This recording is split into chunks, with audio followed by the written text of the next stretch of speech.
It's the real thing. Sometime in the mid-'80s, Dodge realized they were missing a performance vehicle. So if you're Lee Iacocca and you got a bunch of K cars lying around, who do you look to for some power? Caroll Shelby. Here's two examples of the GLH series they created. This is a 1987 Dodge Charger, and this is a 1986 Dodge Omni. Now these are some of the original pocket rockets. This particular vehicle, 250 horsepower at the wheel, it only weighs 1,800 pounds. So there's only one thing to do, get in it and drive. So when the boys at Chrysler were getting this car together, they said, let's go with the name Coyote because it eats rabbits. Sort of looks like a V-dub. But Iacocca liked GLH because it stands for Goes Like Hell.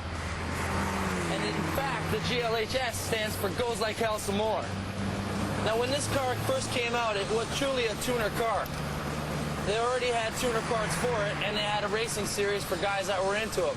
This particular GLH is a 2.2-liter turbo, dead stock out of a Chrysler, but this has got the bolt-on Super 60 package. It's also got ram air intake. He's taking out one headlight, so direct air is coming in the motor. All right, let's talk about driving experiences. These cars are the ultimate sleepers. Nobody knows you got massive horsepower in these cars. These cars come cheap, they're easy to find.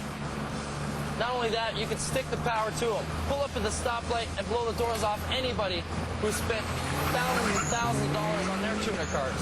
Personally, I'm a big fan of this car. I've owned two of them. And there was nothing like bringing this car to the track and then driving home after the end of the day and just having a blast in it.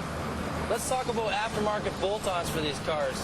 Not only are they massively available, everything's cheap, and you can find core motors. I mean, there's been complaints about guys blowing head gaskets on these turbos for years. It doesn't really matter. It's just cheap, fun racing. And I suggest if you want to get to the track, this is a good starter car. This car, in fact, Greg's car, has a lot of power. I don't think it's a good starter car. I think you need some experience. Just a #1 Stage 1 turbo in a Dodge Omni that's gutted out is the way to go.